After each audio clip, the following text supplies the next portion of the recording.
Ազգային ժողովի նախագահի պաշտոնում ընտրվելու համար առաջարկվել է Ռուբեն Ռուբինյանի թեկնածությունը։ Ազգային ժողովի 105 падգամավորներից քվեարկությանը մասնակցել են 91-ը։ Քվեատուփում առկա էր 91 քվեաթերթիկ, որոնցից անվավեր է ճանաչվել 0-ն։ Ձայները բաշխվել են հետևյալ կերպ. Ռուբեն Ռուբինյան կողմ 63, դեմ 28։ Շնորհավորում եմ, պարոն Ռուբինյան։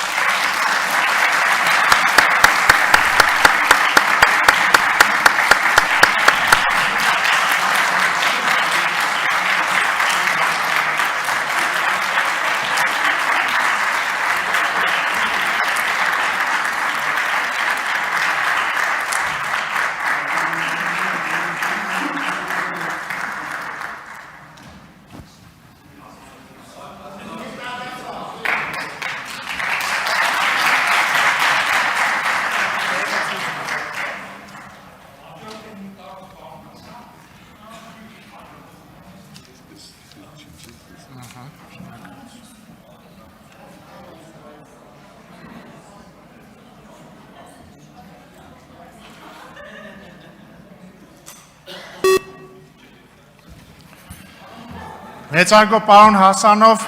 իմ և բոլորիս անունից շնորհակալություն ենք ձեզ հայտնում նիստերը փայլուն վարելու համար։